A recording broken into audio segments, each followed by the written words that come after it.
참 좋은 밤입니다. 수요일 날 밤에 비까지 오니까 정말 기도하기 좋은 밤이다 하는 생각이 듭니다. 그죠? 진짜 비가 이렇게 내리고 하니까 기도에 집중이 더 잘 될 것 같고, 우리 한번 서로 여러분 이렇게 인사하죠. 오늘은 정말 기도하기 좋은 밤입니다. 할렐루야. 네. 우리 한번 이렇게 또 인사합시다. 말씀 있는 자리가 복된 자리입니다. 그리고 우리 무언의 인사. 아는 사람 아는 거예요? 네, 영의 생각. 항상 우리 영의 생각을 해야 됩니다. 영의 생각. 오늘 우리 주바라기 전도팀, 이것이 주님을 향한 주바라기 마음인 거죠. 오늘 여러분이 들으신 이 곡은요, 세상에 없는 단 한 곡밖에 없는 곡입니다. 우리 주바라기 팀에서 작사 작곡을 한 찬양이에요. 주로 신곡 발표의 날입니다. 지난번에도 한 곡 발표했죠, 그죠? 그때 제목이 뭐였죠? 괜찮습니다. 내 마음 주님 곁에. 네, 오늘은 주바라기 마음. 하여튼 이거 지금 작사 작곡해가지고 오늘 발표하는 거예요. 귀한 찬양이죠. 가사도 너무 좋죠. 우리 주바라기 전도팀이 이렇게 전도하는 것이 주님을 향한 주바라기 마음인 거죠. 저와 여러분 모두의 마음이 되기를 주님의 이름으로 축복합니다. 그런 생각이 들어요. 뭐 이렇게 술 드시고 좋아하시는 분들은 그 요일마다 다 이유가 있더라고요. 뭐 월요일은 첫날에서 한잔 하시고, 화요일은 뭐 화가 나서 한잔 하시고, 뭐 수요일은 술술 넘어가신다네 그래서 한잔 하시고, 목요일은 목이 그래서 한잔 하시고, 뭐 금요일은 뭐 특별하게 또 금요일 해서 이렇게 해서 뭐 일주일 내도록 그 이유가 있어요. 술 드시는 분들 가만히 들어보면 이유 돼요. 근데 우리는 뭐 그 술은 아니지만 성령의 술. 그래서 저희 교회가 수요일은 여리고 전도팀이 있습니다. 그래서 여리고 전도팀 하면 또 같이 전도하는 팀이 있고요. 목요일은 토스트 전도팀이 있어요. 금요일은 주바라기 전도팀이 있습니다. 그리고 금요일 저녁에는 또 여리고 전도팀이 있고요. 토요일은 영어 예배 전도팀이 있어요. 할렐루야. 우리는 매일매일 정말 주님을 향한 복음을 땅까지 전하는 우리 주님 기쁨의 교회, 정말 주님을 기쁘시게 해드리고 또 주님만 기뻐하고 주님의 기쁨을 온 세상에 전할 수 있는 그런 정말 주님을 향한 주바라기의 마음, 우리 주님 기쁨의 교회가 되기를 주님의 이름으로 축복합니다.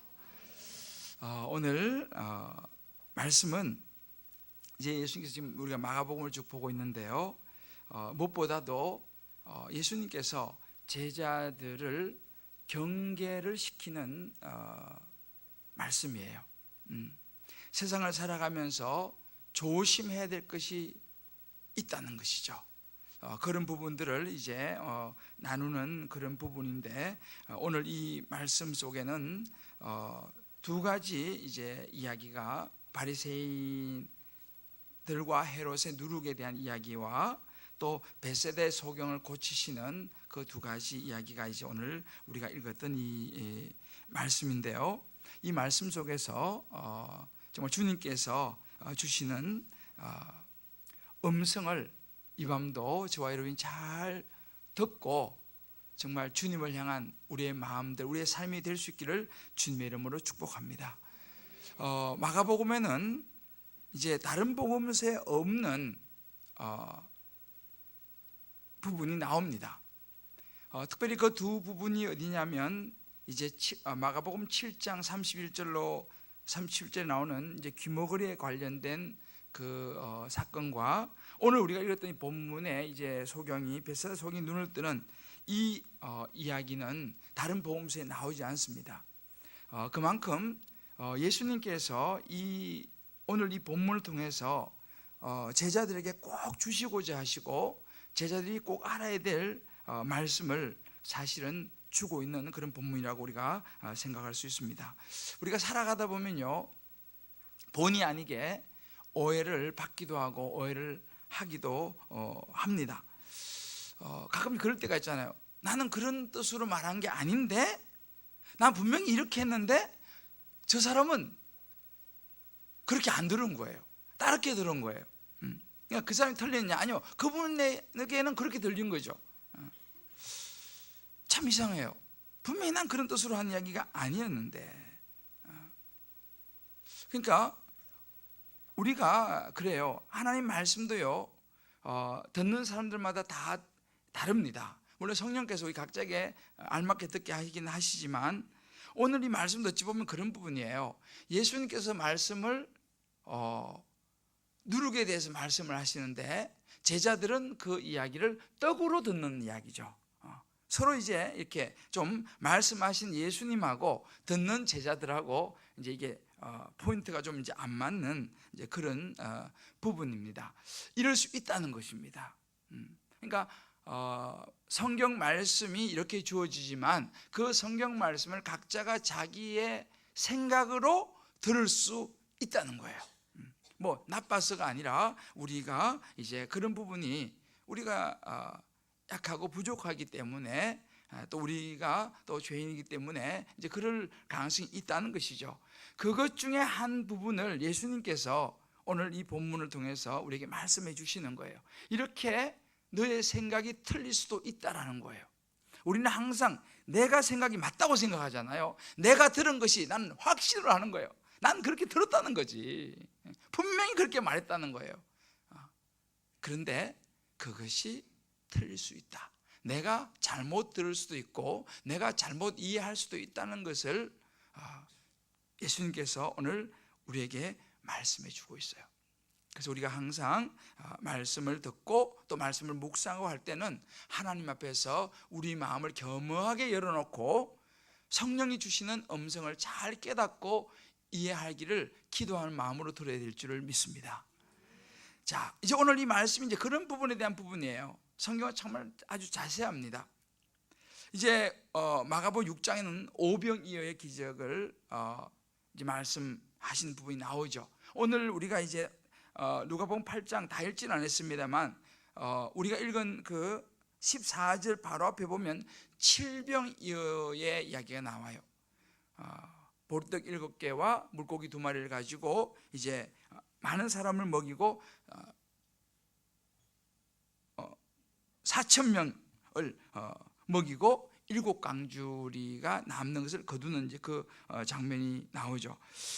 또 한 번 오병이어를 경험한 사람들이지만 또다시 한번 칠병이어를 경험하게 됩니다. 그런데 그런 와중에서도 여전히 바리새인들은요 예수님을 비난해요. 그런 와중에서도. 그러면서 이제 오늘 그 부분 읽지 않는데 11절에 보게 되면 성경 가져오신 분들 한번 보세요. 이제 칠병이어를 이적을 일으키시고 난 다음에 이제 11절에 보면 그 상황에서 이제 바리새인들이 나와서 예수를 힐난하며 그를 시험하여 하늘로부터 오는 표적을 구하거늘 이라는 그런 그 구절이 나옵니다.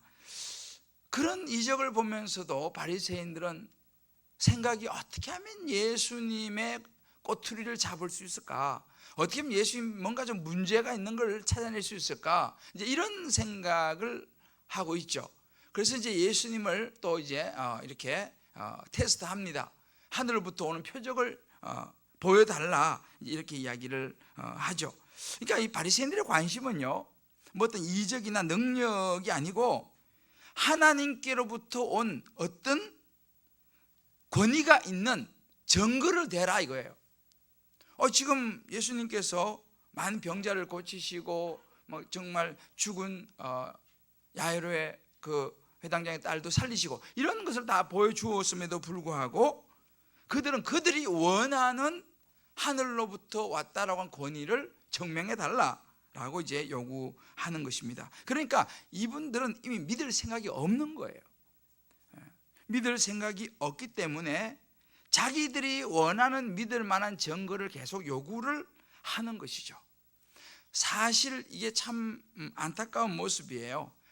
내가 믿기 위해서 이렇게 알고 싶은 게 아니라 믿을 마음은 없고 뭔가 안 믿을 만한 것들을 찾아내고 싶어 하는 그런 모습이죠. 그런 모습을 보면서 예수님께서 탄식을 하십니다. 그러면서 12절 말씀 보게 되면 이렇게 예수님께서 이제 말씀하세요. 자, 한번 같이 읽어볼까요? 시작. 예수께서 마음속으로 깊이 탄식하시며 이르시되 어찌하여 이 세대가 표적을 구하느냐? 내가 진실로 너희에게 이르노니 이 세대에 표적을 주지 아니하리라 하시고, 예수님이 마음속으로 깊이 탄식하십니다. 참 마음이 너무 안타까우신 거죠. 이렇게 끊임없이 자기들이 생각하는 표적을 요구하는 그들을 보면서 예수님께서 안타까워하시는 그런 모습입니다. 그러면서 이제 오늘 이제 읽었던 본문으로 이제 들어가게 되는데, 오늘 여기서 이 바리새인들을 보면서요, 그리고 이제 우리 좀 이제 등장하는 이제 제자들을 보면서 우리가 깨달아야 될 중요한 것이 있습니다. 우리의 관심이 어디 있는가 라고 하는 부분입니다. 우리의 관심이 떡인가 아니면 하나님의 말씀인가? 예수님께서는 지금 누룩이라는 것을 통해 가지고, 누룩은 좋은 건 아니에요. 성경에서 누룩이라는 것은 이 악의 상징입니다. 그래서 누룩을 제거한 무교병을 출급할 때도 먹고 이제 이런 부분이 나오는데 그건 좀 더 말씀드리고요. 아무튼 이렇게 바리새인들 제자들의 관심입니다. 관심이 떡에 있느냐 아니면 예수님의 말씀에 있느냐, 요 차이입니다. 본질이냐 비본질이냐 라는 말로 표현할 수 있어요. 이제 이 부분을 쭉 우리가 볼 수 있는데, 이 바리새인들을 잠깐 우리가 생각해 보면요, 이 바리새인들은 좀 전에 봤잖아요. 예수를 믿는 복음의 본질에 대해서는 사실 별 관심이 없어요. 그리고 이제 자기들이 생각하는 전통, 자기들이 생각하는 메시아, 여기에만 관심이 꽂혀 있는 것이죠. 그래 보면 이제는 이 시대도 마찬가지입니다. 예수님에 대한 관심보다는, 하나님에 대한 관심보다는 어떤 세상적인 편리함이라든지 자기들이 생각하는 하나님, 자기들이 생각하는 교회, 자기들이 생각하는 기독교를 오늘날 많은 사람들은 추구하고 찾아다닙니다. 그러다 보니까 이제 목사도 마찬가지예요. 목사도 정말 예수 그리스도의 복음을 전해서 한 영혼이라도 더 구원하겠다라고 하는 생각보다는 사람들을 더 의식하는 그런 시대가 돼가고 있는 것 같아요. 저를 포함해서요. 그래서 목사가 예수 그리스도의 복음의 본질, 영혼 구원에 관심을 갖기보다는 다른 어떤 것에 더 많은 관심, 사람들이 관심을 끌 수 있는, 사람들이 관심이 어디 있느냐, 여기에 이제 목사들도 자꾸만 자기도 모르게 이제 관심을 갖게 되는 것이죠. 그래서 뭐 좀 더 좋은 뭐 이런 시설, 뭐 좀 더 좋은 뭐 여러 가지 이런 이제 쪽으로 마음이 쏠릴 수 있다는 것입니다.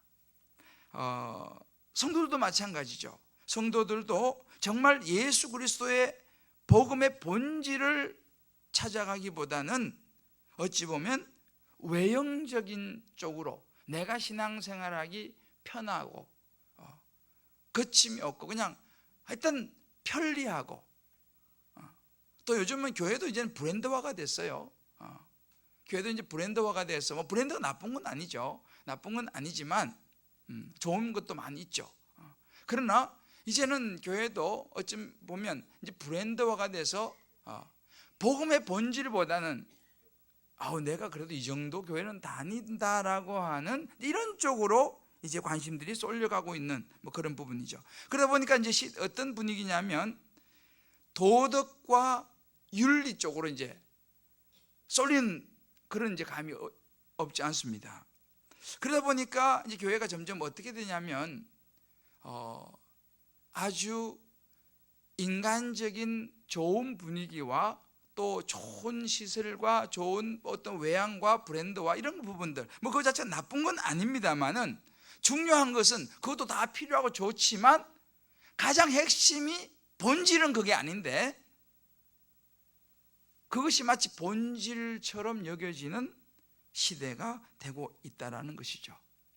이게 지금 바리새인들의 이제 모습이라고 볼 수 있는데, 그래서 보면 이제는 점점 갈수록 교회가 예수 그리스도의 십자가의 죽으심과 부활을, 그래서 정말 한 영혼이 돌아오기를 고민하고 나가기보다는, 어찌 보면 그런 것은 이제는 설거머니, 불편하고 힘드니까 설거머니 빠지고 다른 것, 비본질적인, 필요치 않은 것은 아니지만 다른 것으로 채워지는 전통이 중요해져 버린 그런, 어찌 보면 이제 종교의 시대, 그죠?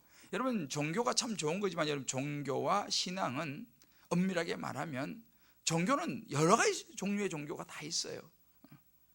그래서 이제는 기독교도 종교의 하나로 흘러가는 경향이 있다라는 것입니다.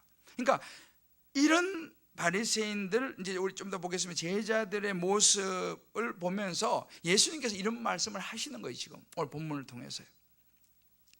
제가 오늘 오랜만에 내가 왜 목사가 되었나를 좀 생각하는 그런 시간이 있었습니다. 오늘 제가 이제 우리 수요 여리고 전도팀, 제가 바쁘고 하지만 하여튼 어떻게 해서라도 여리고 전도팀만 내가 빠지지 말아야겠다고 제가 굉장히 애를 쓰고 있어요. 그래서 이제 수요일만은 설교 준비하다가 또 이제 나가서 전도 적어도 1시간 내가 해야 된다, 이런 사명을 가지고, 쉽지 않지만 이제 전도팀 나가는데, 오늘도 이제 헬리오시티에 갔어요. 가서 이제 기도하고, 이제 우리 담당 목사님이 전해주시는 그 이렇게 이제 그 전도 용품하고 뭐 주보, 전도지 이렇게 양손에 들고 이제 할당해주는 구역으로 이제 흩어져서 이제 전도를 하는데, 그런데 저도 이제 제가 할당 맡은 그 지역이 있거든요. 이제 거기 이제 이건 양손에 들고 이제 가다가 길에 그 중간에서 이제 지나가시는 분들 이렇게 또 주고 이렇게 했는데, 갑자기 어디서 막 이제, 그래서 제가 그 이제 아파트 거기로 이제 들어가려고 그러는데 뒤에서 누가 막 과음을 지르는 거예요. 그래서 누구신가 하고 이렇게 돌아봤어요. 그래서 나는 경비 아저씨인 줄 알았어요. 막 나가라고 막 소리를 치는 거예요. 그래서 보니까 옷이, 보니까 경비 아저씨 옷은 아닌데, 그래서 왜 그러시냐고, 그러니까 지금 여기 전도하러 온 거 아니냐고 막 그러는 거예요. 그래서 예, 맞습니다. 근데 나가라는 거예요. 그래서 하여튼 뭐 처음 보는 분인데, 그래서 내가 아직 제가 이제 하려고 이제 아직 들어가려고 합니다. 그래 이분이 좀 전에 누구 주지 않았냐는 거예요. 자기 봤다는 거예요. 주긴 줬지 내기. 그래서 이제 이걸 들고 순간적으로 이제 이거 어떻게 해야 되지 하고 이제 좀 생각을 좀 해야 될 거 아니에요, 그죠? 좀 서 있었어요. 그러니까 이분이 뭐 따라와서 다른 데로 나 좀 피하려고 그러는데 따라와서 또 막 나가라고 그러는 거예요. 그래서 제가 그때 그 순간에 이상하게 저도 좀 화가 나려고 그래요. 여기가 자기 땅도 아니고 아무나 여기 들어올 수 있는 데인데, 그래서 나도 좀 여기 좀 서 있다 갑시다 이렇게 그랬어요.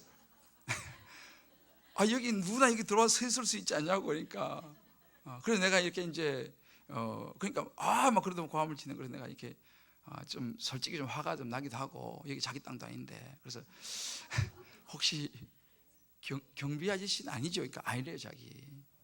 그래서 이렇게 보니까 또 막 뭘 쳐다보냐고 막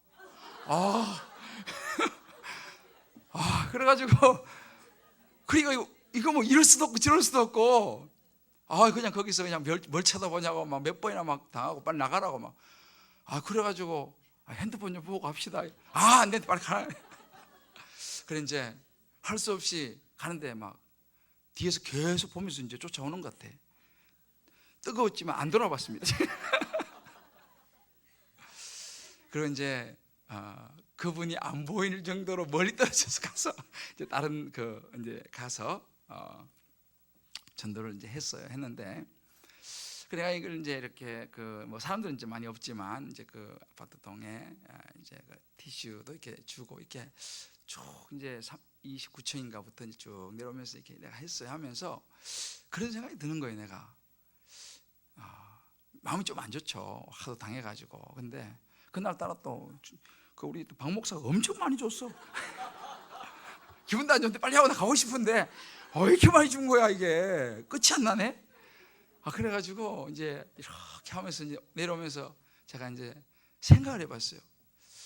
야, 내가 왜 목사가 됐나 생각하면서, 그래 맞아, 내가 이거 하려고 목사 되지 않았나. 내가 복음 전하려고 목사가 됐는데 이런 일로 내가 마음이 또 이렇게 하면 안 되지. 그러면서 제가요, 그래 맞아, 내가 이 사명, 영혼 구원 사명 감당하려고 목사 됐지, 내가 왜 목사 됐나. 응? 그냥 사람들 내가 그래서 이걸 돌리고 이렇게 주면서도 그 생각했어요. 내가 이거를 해가지고 사람들 많이 끌어모아가지고 대형교회 목사 되려고 하는 거냐, 아니면 정말 이 전도지를 받고 누군지 모르지만 한 명이라도 마음이 동해가지고 옛날에 교회 다녀봤는데 갑자기 보니까 에휴, 옛날에 교회 안 가봤는데 다시 한번 가볼까, 이런 마음이 생겨가지고 혹시라도 교회에 와서 뭐 우리 교회까지 안 오더라도 근처의 교회 혹시 가서 그 사람이 예수를 믿게 된다면 이거 해야 되지 않느냐. 그런 마음을 생각하면서 제가 이제 마음에 감사가 몰려왔어요. 그러면서 내 스스로 위로하기를, 적어도 난 바리새인 목사는 아니다. 이런 스스로 이제 위로하면서 제가 오늘 참 감사하면서 올 때는 왔는데요. 그런 것 같아요. 제가 목사이지만 왜 내가 목사가 됐냐, 그잖아요. 왜 내가 목사가 됐냐. 그저 그냥 목사가 교회에서 그냥 설교는 하고 성도들 오면 설교하고 이렇게 좋은 말을 하고 좋잖아요, 그죠?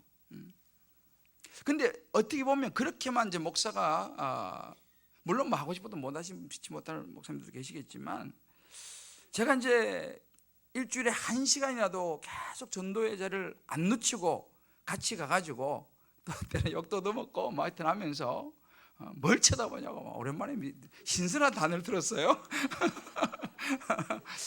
근데 이렇게 하면서 오히려 정말 그래 맞아, 내가 신앙생활이 이런 거 아니겠는가. 예수님도 지금 와가지고 막 예수님을 힐난하여, 그죠? 나오잖아요. 예수님을 힐난하며 그를 시험하고 막 이런 모습이 나오잖아요. 그래서 제가 오늘 예수님과 조금 친해진 것 같아요. 아무튼 말로 하는 신앙생활, 말로 하는 목사, 이제 그런 생각을 많이 해봤습니다. 이제 이런 이야기죠. 바리새인들, 그러니까 오늘 이제 그런 논쟁의 자리에서 예수님이 배를 타고 이제 피하시죠. 그래서 계속 그러지 않습니다. 피해서 배를 타고 가시면서 예수님이 제자에게 무슨 이런 이야기를 해요. 경고하 이르시되 15절이죠. 삼가 바리새인들의 누룩과 헤롯의 누룩을 너희들 조심해야 된다라고 이제 예수님이 배 타고 가시면서 제자들에게 이야기를 해주시는 거예요. 좀 전에 이제 그런 봉변을 당했잖아요. 이제 당하고 제자들도 받겠죠. 보고 이제 배 타고 가면서 이제 이야기를 해줍니다. 너희들은 이런 바리새인들 누룩, 헤롯의 누룩을 삼가해야 되는데, 여러분 이 누룩이라는 것은 아까 제가 잠깐 말씀드렸죠. 성경에서 말하는 누룩은요, 물론 누룩이 이제 좋은 역할을, 빵을 부풀게 하는 그 이스트 역할을 하는 부분도 있지만 많은 경우가 이 누룩이라는 것은 좋지 못한 악의 상징이라든지 어떤 위선이라든지, 예수님께서 바리새인 서기관 제사장을 향해서 누룩에 대한 비유들은 그들의 그 외식, 그리고 이 헤롯이 우리 지난 봤잖아요. 헤롯이 얼마나 사악합니까? 그 세례 요한을 목베어 죽이게 하는 자기중심적인 그런 그 모습들, 겉으로는 굉장히 양심적인 것 같고 하지만 결국은 인간적으로 자기의 유익에 딱 부딪히면 상대방을 제거하는 그런 이제 그 모습들, 너희들 그 모습을 조심해야 된다. 절대로 그런 모습을 본받아서는 안 된다 라고 지금 말씀하시는 거예요. 그러면서 눈에 보이는 것이 아니라 보이지 않는 세계를 보아야 된다라고 말씀하시는 거죠. 이렇게 이제 누룩에 대해서 이야기를 하시는데 제자들은 걱정을 안 한 거예요. 야, 우리가 떡 좀 가져왔어야 되는데, 야, 어떡하지? 떡 안 가져왔네? 식사도 다 돼가는데. 그러니까 지금 예수님은 누룩 이야기하니까 제자는 순간적으로 그 누룩, 빵에 들어간 누룩 생각하면서 떡 안 가져온 것을 생각하는 그런 모습인 거죠. 그러니까 이걸 가만히 보면서 우리도 그런 생각을 해요. 이게 제자들의 영적 상태였습니다. 온통 그들의 관심은 떡에 가 있다는 거죠. 어떤 인간적인 생각에 가 있다는 거죠. 뭐 떡 자체가 나쁜 건 아니에요. 그러나 이 제자들이 예수님을 따라다니면서 사역을 하면서 계속적으로 어떤 영의 생각, 보이지 않는 이런 생각을 해야 하는데, 하나님의 말씀에 대한 생각을 했는데 그것이 잘 안 된다는 거죠.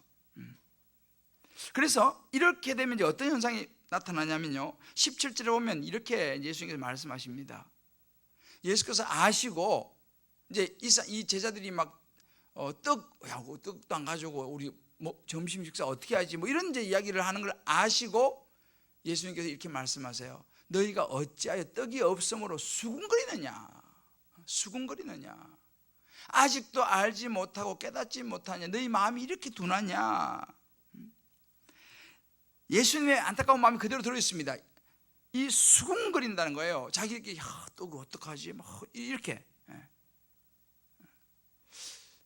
오병이어와 칠병이어를 언급하시면서 18절에 한 번 더 말씀하십니다. 아직도 기억하지 못, 너희 눈이 있어도 보지 못하고 귀가 있어도 듣지 못하고 또 기억하지 못하느냐 하면서 21절에 보면 아직도 깨닫지 못하느냐 반복해서 말씀하세요. 아직도 깨닫지 못하느냐. 내가 그렇게 보여주고 이야기를 했는데도 불구하고 아직도 너희들 깨닫지 못하느냐. 아직도 너희 관심이 온통 떡에 가 있느냐. 떡도 중요하지만 더 중요한 것은 그런 세상의 바리새인들과 같은 헤롯과 같은 그런 누룩에 너희들의 마음이 빼앗기지 않는 것이고, 더 중요한 것은 영혼 구원이라고 하는 생명에 관한 이 부분을 너희가 관심을 갖는 것인데 여전히 계속 너희는 내가 누룩 이야기만 해도 또 떡에 대해서만 생각하느냐 라고 예수님께서 안타까워하시는 그런 장면입니다. 우리가 이걸 보면서 다시 한번 우리 자신들을 한번 돌아볼 필요가 있습니다. 내 마음과 내 생각 속에는 떡에 대한 생각이 많이 들어있느냐, 아니면 하나님 말씀 속에서 정말 주님이 나를 통해서 이루시기를 원하시는 것이 무엇인가에 대한 생각이 들어있는가, 그리고 내가 살아가는 삶 속에서 행여 내 마음을 빼앗아 가려고 하는 누룩이 사람을 통해서나 환경을 통해서나 어떤 관계를 통해서 나의 마음을 자꾸만 세상으로 향하게 만들고 어떤 세상 즐거움으로 자꾸 내 마음을 빼앗아가고 이렇게 내 마음을 자꾸 빼앗아가는 이런 부분은 없는가, 우리가 한번 이 부분을 생각해 볼 필요가 있습니다. 그래서 우리의 생각을 자꾸만 이제는 떡 중심에서 이 세상을 분별하는, 이 악을 분별하는 예수 그리스도의 복음의 본질로 우리의 생각을 가져가야 될 줄 믿습니다. 할렐루야. 그러면 여기서 한 가지만 좀 우리가 짚고 넘어갈 것은 뭐냐면요, 어떻게 하면 내 마음을 떡에서 하나님 말씀으로 영적인 부분들을 또 이런 세상의 이런 누룩들을 경계하면서 내 마음을 하나님 쪽으로 초점을 맞출 수 있느냐라고 하는 걸 가만히 보면요, 우리에게 필요한 것이 한 가지 있어요. 그게 뭐냐면 오늘 아침 새벽 본문이에요. 수로보니게 여인이 나오죠. 이 수로보니게 여인을 보면요, 우리가 배울 수 있습니다. 여러분도 알다시피 이 수로보니게 여인은요, 이방 여인입니다. 유대인이 아닙니다.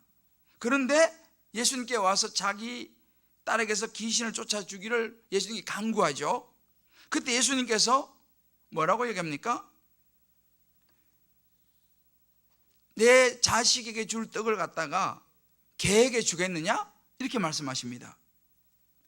이 말은요, 엄청 자존심 상하는 이야기입니다. 쉽게 말하면 이 여인은 개 취급을 하는 거예요. 이방인, 유대인도 아닌 이방인. 그러면 이 여인이 그 말을 딱 들었을 때 있잖아요, 보통 우리 같으면 어떻게 반응하겠습니까? 에이, 이렇게 반응할 가능성이 큽니다. 왜냐하면 내가 지금 딸이 아파가지고 오긴 왔지만 나를 지금 뭘로 보고 말이야, 막 그렇게 이상하게 말하냐고 열받아가지고 우리가 정말 그냥 확 돌아설 수 있는 그런 상황이잖아, 그죠? 저도 오늘 상당히 수로보니게 여인 심정이 막 이해가 가는 거예요. 근데 그 여인이 뭐라고 막 이렇게 말합니다. 7장 29절을 보면요, 주여 옳습니다. 옳소이다마는 상 아래 개들도 아이들이 먹던 부스러기를 먹나이다. 거기서 맞장구를 쳐줍니다. 예, 맞습니다. 저는 개와 같은 그런 존재입니다. 그렇지만 개도 애들이 먹다가 떨어진 부스러기는 먹지 않습니까? 이렇게 반응을 보입니다. 근데요, 여러분, 예수님이 그 여인을 일부러 모욕 주려고 그랬겠습니까? 그게 아니었죠. 왜냐하면 29절에 이렇게 말합니다. 이 말을 하였으니 돌아가라, 귀신이 내 딸에게서 나갔느니라. 7장 29절에 그렇게 말합니다. 이 영어로 이렇게 나옵니다. For such a reply, 이렇게 했어요. 너가 그렇게 반응을 보였으니 가라, 너 딸이, 그 귀신이 네 딸에게서 나갔다, 이렇게 말합니다. 무슨 말입니까? 예, 그렇습니다. 저는 개와 같은 이방 여인입니다. 그렇지만 주여 저를 긍휼히 여겨 주십시오. 우리 딸을 불쌍히 여겨 주십시오 라고 이야기하고 그 말로 인해서 응답을 받아요. 여러분, 뭐가 믿음이에요? 우리의 자존심이 믿음이 아닙니다. 이거 알아야 됩니다. 우리의 자존심이 믿음이 아니에요. 내 자존심을 내세우는 거 믿음이 아닙니다. 우리는 예수 믿으면서요, 자존심 좀 상하면요 견딜 수가 없어요. 저도 뭐 마찬가지죠. 자존심이 믿음보다 더 센 것을 봅니다. 특히 이 동네 아줌마 아저씨들은 자존심이 아주 세요. 자존심 때문에 신앙도 있잖아요. 신앙 믿음이 그런 마음이 있어도 자존심 때문에 안 해. 이거 어리석은 거예요. 무엇이 믿음입니까? 주여 옳습니다. 저는 그렇게 비천한 자입니다 라고 고백하는 거, 이것이 믿음이에요. 할렐루야. 그렇지만 하나님이 고쳐줄 줄 믿습니다. 예수님 당신이 우리 딸을 낫게 해줄 줄 믿습니다. 이것이 믿음이에요. 이 믿음을 보고 예수님은 이 여인의 딸을 고치셨어요. 이 말을 하였으니 for such a reply, 그 반응으로 인해서 귀신이 나갔다. 여러분 보세요. 다른 말로 하면 우리가 신앙생활에서 무엇이 믿음이냐면 나의 약함과 나의 죄를 인정하는 것이 믿음입니다. 내가 죽을 수밖에 없는 존재라는 것을 인정하는 것이 믿음이에요. 그래야 하나님의 은혜가 임합니다. 왜 우리가 신앙생활하면서 은혜를 못 받습니까? 왜 은혜를 못 받아요? 내가 하나님의 은혜가 필요한 존재라는 것을 깨닫지 못하니까 은혜를 못 받죠. 은혜를 받으려면 은혜를 받을 그릇이 준비돼야 되거든요. 그 그릇이 무엇입니까? 주여, 나는 연약합니다. 주여, 나는 부족합니다.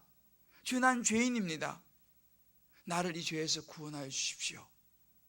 이 고백이 있을 때 하나님의 은혜가 그 고백에 임하는 줄 믿으시기를 바랍니다. 근데 이 고백이 안 나오는 거예요. 왜? 종교적인 신앙생활을 하니까. 신앙생활 하면서도 나는 멋진 사람으로 보여야 되잖아요. 아주 교양 있는 사람으로 보여야 돼요. 아주 젠틀한 사람으로 보여야 돼요. 남들 싫어하는 거 조금 더 안 하는 사람으로 보여야 돼요. 전도하는 거 많은 사람들이 별로 안 좋아합니다. 왜 그 싫어하는 걸 자꾸 하냐고. 싫다는데 왜 그걸 하냐고 이렇게 말합니다. 맞죠? 싫어하죠, 그분들이. 우리가 전도하는 거 싫어해요. 뭐 좋아하는 사람 어쩌다가 만나요. 그런 사람은 뭐 사람이 아니모니다. 진짜 어쩌다가 전도하면 막 감사합니다 이런 사람 있지 거의 잘 없어요. 그래서 사람들이 싫어해요. 싫어하는데 왜 그런 거 하냐고. 종교의 자유가 있지 않냐고 이렇게 말을 해요. 여러분, 내 자녀가 지금 지옥으로 가고 있는데 종교의 자유가 있으니까 내비둬 그렇게 말합니까? 내 자녀가 지금 저 물로 절벽으로 지금 가고서 절벽 떨어져 죽을 판인데 내비둬 알아서 하게 이렇게 말합니까? 그건 부모가 아니죠. 정말 우리가 주님을 사랑한다면요, 그렇잖아요? 정말 우리가 예수님을 사랑하고 천국을 믿는다면, 지옥을 믿는다면요, 저와 여러분은 복음을 전해야 될 줄 믿습니다. 때로 그것이 좀 싫어하는 것, 싫어할지라도 말이죠.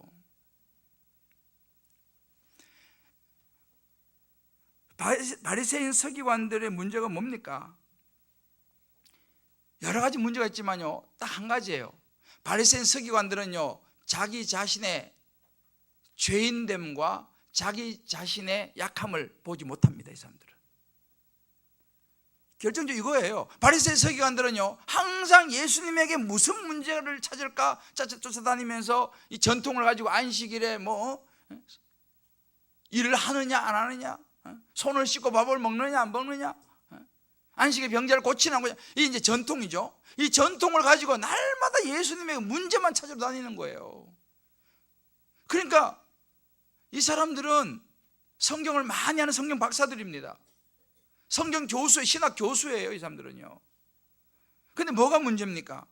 그들은 앉아서 자기의 죄인됨, 하나님의 구원의 은혜가 필요하다는 것을 그들은 생각하지는 못해요. 자기들이 가지고 있는 성경 지식과 전통과 이런 거 가지고 다른 사람 이렇게 평가하고 비판하고 그런 건 엄청, 그게 전문이야. 그러니 하나님의 은혜가 임할 수가 없죠. 하나님의 은혜 누구에게 임하느냐? 주여, 나는 죄인으로서 나를 떠나소서 라고 고백하는 사람, 자기의 죄를 보는 사람, 자기의 약함을 인정하는 사람, 이 수르보닝의 여인처럼, 예, 맞습니다, 옳습니다, 저는 그런 비천한 자입니다. 그러나 그래서 제가 예수님 은혜가 필요합니다 라고 고백하는 사람에게 하나님의 은혜가 임하는 줄 믿으시길 바랍니다. 그러니까 바리새인 서기관들에게 하나님의 은혜가 안 임하죠.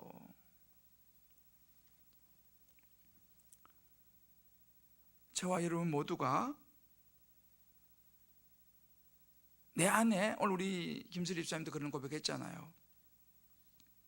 우리 안에 선한 것이 없다는 것을 저와 여러분이 인정하고, 하나님, 그래서 나에게는 주님이 필요합니다. 오늘도 또 넘어졌습니다. 오늘도 또 누군가를 미워했습니다. 오늘도 내 안에 이런저런 좋지 못한 생각이 스쳐 지나갔습니다 라는 것을 안 그런 척 하는 바리새인 서기관이 아니라 그것을 수르보니게 여인처럼 인정하면서 하나님의 은혜를 구하며 나아가는 저와 여러분 될 수 있기를 주의 이름으로 축복합니다. 이렇게 될 때에 우리의 관심이 떡에서 하나님의 말씀으로 옮겨가는 거예요. 그럴 때 하나님의 은혜가 임하는 것입니다. 날마다 주의 은혜를 입을 수 있는 사람은 바로 수르보니게 여인과 같은 그런 마음을 가진 사람입니다. 내가 이해되지 않는다고 해서, 그죠? 제자들 그렇잖아요. 내가 이해되지 않는다고 해서, 내 생각과 다르다고 해서 틀린 것이 아니라 하나님의 말씀이 내 생각보다 우선될 수 있는 저와 여러분 되시기를 주의 이름으로 축복합니다. 우리 한번 이렇게 서로 축복합시다. 우리에게 필요한 것은 수르보니게 여인의 믿음입니다.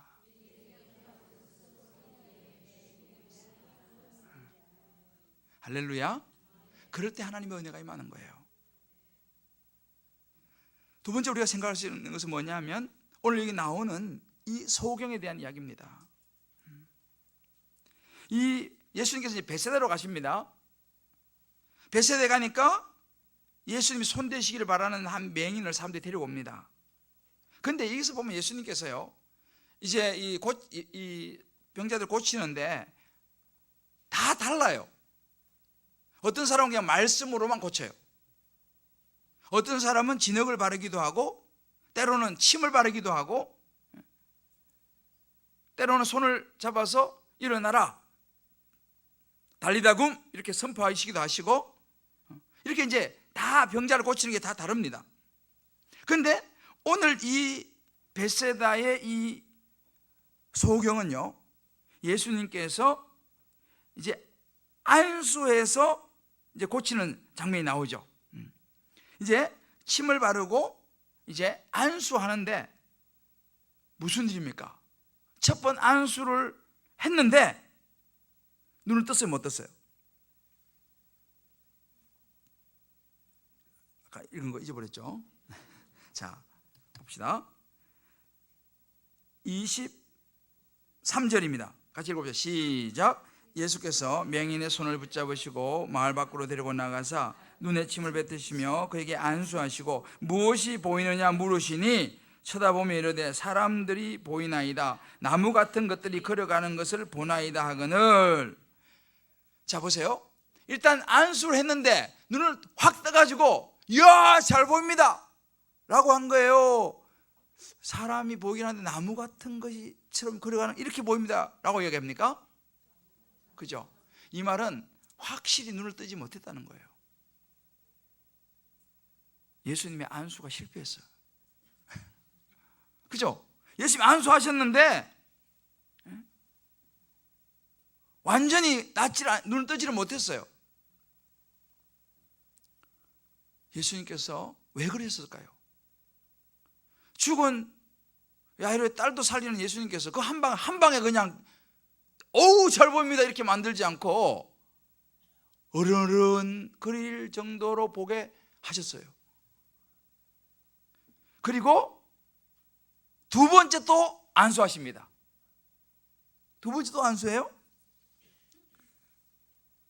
다시 안수하심에 그가 주목하여 보더니 나와서 모든 것을 밝히 보는지라. 할렐루야. 여기서 우리가 생각해 볼 수 있는 게 뭐냐면요, 왜 예수님이 이 사람을 한 방에 낫게 하지 않았을까? 여러 가지 이유를 생각해 볼 수 있지만 그 중에 하나가 학자들의 견해도 있고 여러 견해를 제가 쭉 살펴보면서 내린 결론이 뭐냐면 이 사람은 아직 한 방에 눈을 뜰 만한 준비가 되지 않았어요. 한 방에 눈을 떠가지고는 이 사람에게 있어서 크게 도움이 안 되는 거예요. 왜? 아직 준비가 안 됐어.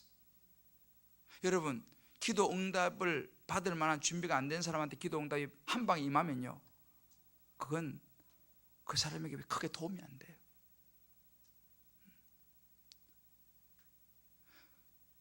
기도를 물론 하나님께서 우리가 기도하잖아요. 그럼 한 방에 그냥 딱 응답할 수도 있어요. 근데 어떤 사람은 기도해도 응답이 안 되는 거야. 왜 응답이 안 될까? 우리 저기 요즘 수요일 날 우리 희찬이하고 우리 하늘이가 요즘 나오는데, 저 희찬이가 그 다락방에서 이제 그 부부 다락방이잖아요. 그 다락방에 원래 애가 하나도 없었어요. 전부 다 애가 없어가지고 열심히 기도했는데, 기도하는데 순원들은 애가 들어서는 거야. 근데 순장이 애가 안 들어서. 여기 나와서 기도를 몇 년 받았어요? 한 2년인가 받았지. 한 2, 3년 받았을 거예요. 나오기도 부끄럽잖아요. 다른 사람들은 응답 받아서 안 올라오는데 자기는 계속 올라와. 생각해 보세요. 산정이 저기 있잖아. 그래서 그 태어난 아이가 저거 와 있어요. 지금 요즘 수요일 나와요. 왜 한 방에 주님께서 응답하셔갖고 아기를 딱 주시면 되는데, 왜 한 방에 아기를 안 주시고 그렇게 긴 시간을 끄셨을까요? 이거 우리 알아야 돼요. 우리가 준비되어지기 전에 기도 응답은요, 우리에게 도움이 되지 않는 줄 하나님이 아세요. 할렐루야. 그래서 기도 응답이 무조건 빨리 오는 게 좋은 게 아니에요.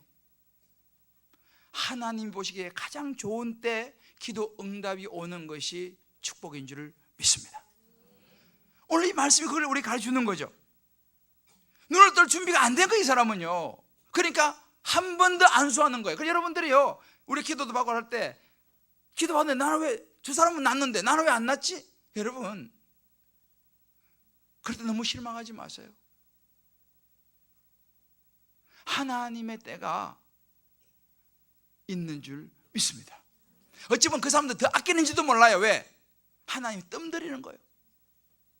때를 기다리는 거죠. 자, 우리 빼분하게 이렇게 하면 되죠.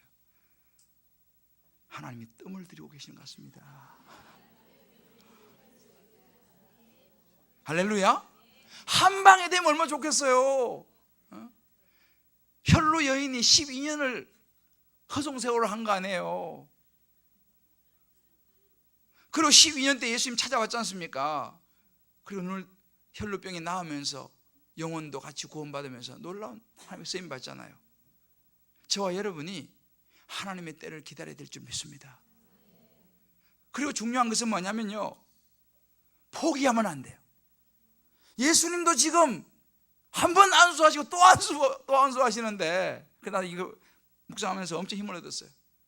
안수하기를 포기하지 말자. 예수님도 이렇게 몇 번 하시는데, 제가 저 같은 뭐 아무런 능력도 없는 사람이, 그죠? 계속 하는 거야. 그러다 보면 하나님의 때가 되면 이 소경이 완전히 밝아져서 본 것처럼 하나님의 기적과 역사가 일어날 줄 믿습니다.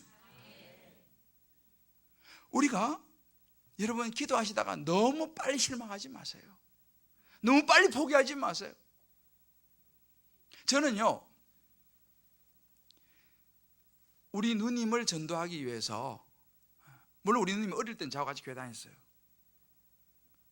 근데 중학교 졸업하고 우리 누님은 도시로 공부하러 나갔어요. 난 시골에 남고. 도시로 공부하러 나가서 그리고 이제 고등학교 때부터 어쩌다가 내가 이제 반찬 한 번씩 갖다 주러 신부름을 갔지만, 그리고 이제 도시에서 공부하고 서울 와서 공부하고 오랜 세월을 떨어져 살았어요. 나중에 보니까 교회를 안 다니더라고. 그래서 제가 우리 누님을 위해서 기도를 정말 많이 했어요. 나는 우리 누님에게 기도를 줬고, 우리 누님은 나에게 많은 도움을 줬어요. 서로, 그죠? 우리 누님이 저를 많이 참 도와줬죠. 내가 학생 시절이었고, 우리 누님은 이제 나중에 이제 교편 잡고 이제 돈을 버니까 많이 참 도와주고, 지금까지도 하여튼 뭐 잘 도와주고 있습니다. 근데 제가 우리 누님을 위해서 기도를 얼마나 했겠어요? 제 기억으로는요, 한 16, 17년 정도 한 것 같아요. 그리고 우리 누님이, 제가 따탄동에 초대했잖아요. 몇 번 실패했어요, 저는요. 제가 그때 사랑의 교회, 난 사랑의 교회 이제 청년부에 좀 다녔는데, 그리고 이제 대학원 다닐 때도 사랑의 교회 좀 다녔어요. 그래서 거기서 따탄 동행 같은 거 하면, 제가 생일이 10월인데 양력으로 하면 11월 정도 돼요. 그때가 뭐냐면 따뜻한 동행, 우리 말은 따뜻한 동행, 대각선 전도 집회, 고기가 딱 겹쳐요. 우리 누님이 저를 너무 사랑하거든요. 그러나 딱 생일 선물로 한 번만 와달라. 그러면 또 와요. 또 동생 또 되게 사랑하거든요. 그래서 생일 선물로 몇 번 왔어요. 근데 안 이뤘어. 와, 그렇게 하다가 제가 결국은 유학을 갔어요. 유학을 가고 한 10여 년 이제 있다가 한국에 왔는데, 저도 그럴 줄 몰랐지만 제가 사랑의 교회 부목사라고 제가 하여튼 청빙받아 왔잖아요. 저도 그래 될 줄 몰랐어요. 그런데 이제 사랑의 교회 부목사라고 이제 와서 사역을 하니까 이제 또 그 계속 하잖아요. 10몇 년 만에 다시 초청을 했어요. 우리 누님을. 그 따뜻한 대학생 전도 집회. 그때 나는 이제 부목사니까 이제 안내하고 이거 해야 되니까 하고 우리 집 사람을 붙였지. 자리 좀 좋은데 이렇게 해가지고 이제 그건 제가 이제 부목사니까 이렇게 해서. 그래가지고 이제 안내하고 하면서 이제 보는 거예요. 이제 옥 목사님이 딱 해가지고 이제 초청하고 할 때 과연 이랬으냐 아니었으냐 내가 봤다니까요. 첫 해 실패했어요. 안 이랬더라고. 이야, 아니, 그래서 제가 부목사였잖아요 그때요. 하나님이 하시는 일이 참 기가 막혀. 어떻게 제가 또 사랑의 부목사를 제가 어떻게 아무튼 그래서 정말 그러다가 자 몇 수 해가지고 어느 날 이제 또 그날 또 초청했죠. 어느 날 드디어 일어섰어요. 와, 그 감격이란 이루 말할 수 없어요. 물론 우리 집사람 옆에 같이 이제 우리가 포기하면 안 돼요. 17년 이하는 가만히 계세요. 뭐 전도 10년 했는데 가만히 계세요.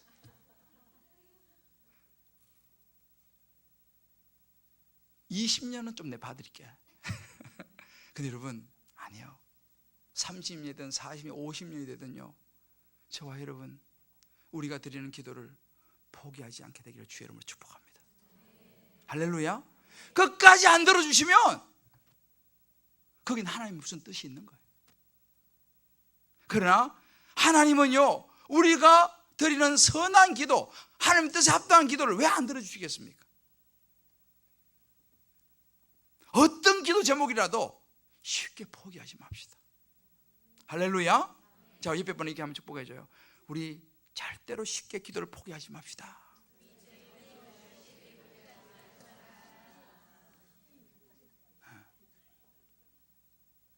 이 소경을 보면서 우리가 꼭 배워야 될 거예요.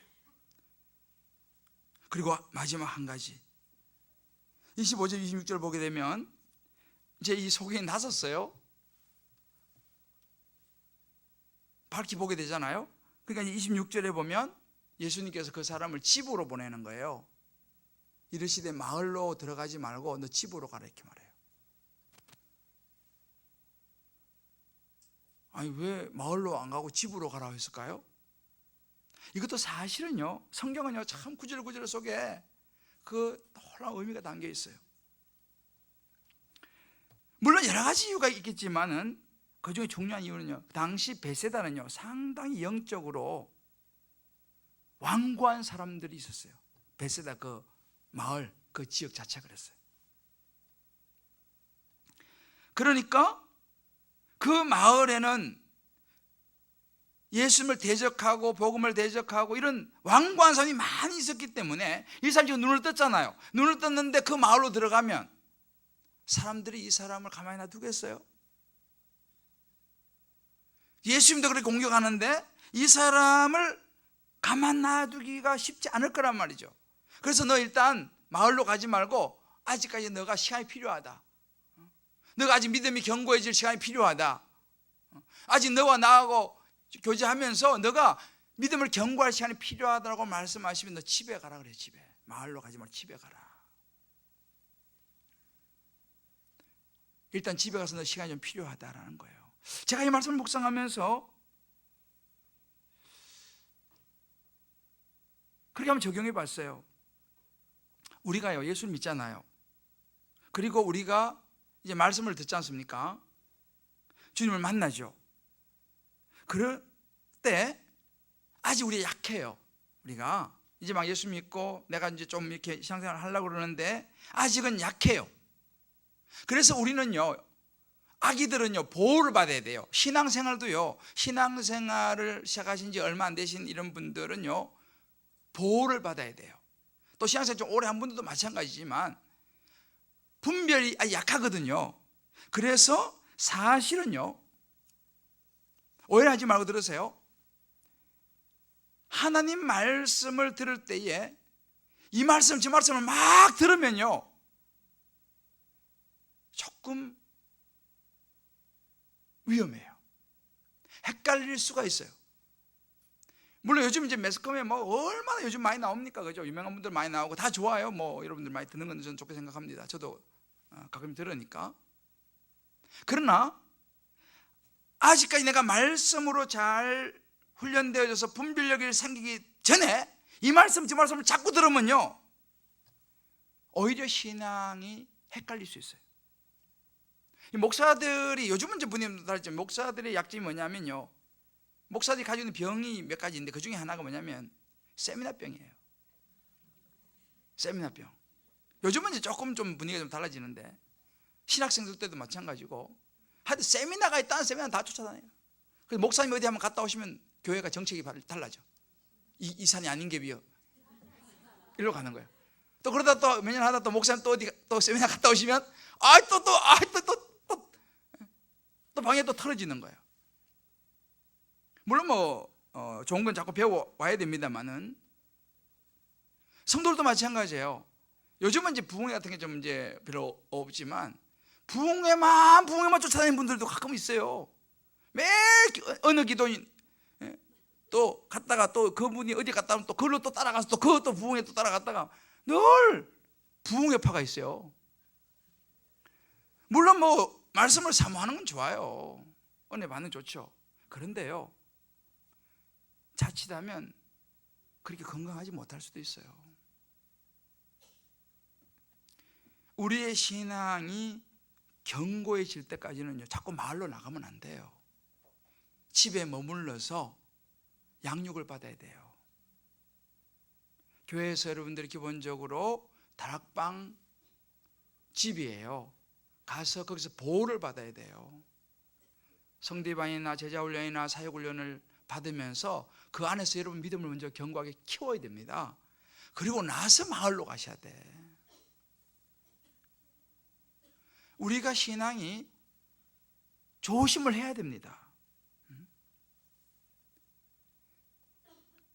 집밥을 귀하게 여겨야 돼요. 최근에 우리 아들이 그러네요. 엄마, 집밥이 먹고 싶다. 야, 집에 사는데 뭘 집밥이 뭐? 자기 고등학교 다닐 때 매일 학교 밥만 먹었대. 아침부터 그냥 점심 저녁까지 학교에서 다 먹잖아요. 집밥이 먹고 싶대.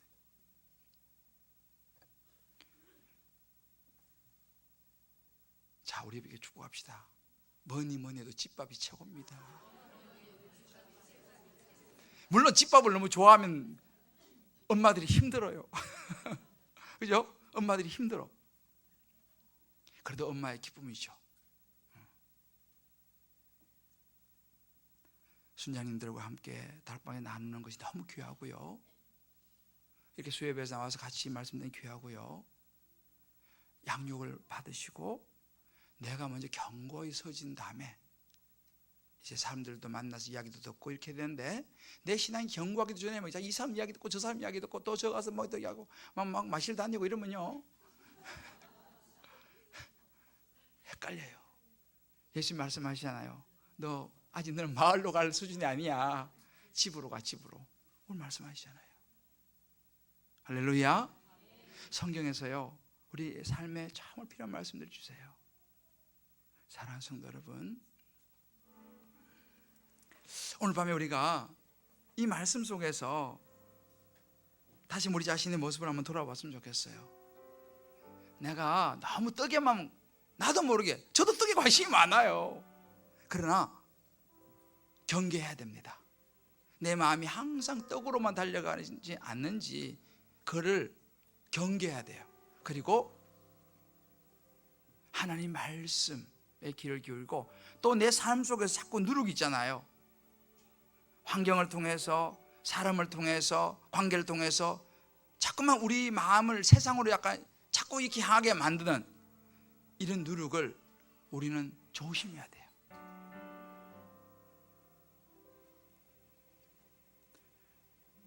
무엇보다 우리가 하나님 말씀에 겸손해야 돼요. 주여, 내가 죄인입니다. 주의 은혜가 필요하고 주의 도움이 필요합니다. 수로 보니게 여인의 자세가 필요해요. 포기하면 안 되고 말씀에 견고하게 서는 것이 너무 중요합니다. 우리는 그래서 기도하고 또 기도하고 그리고 또 기도해야 될 줄 믿습니다.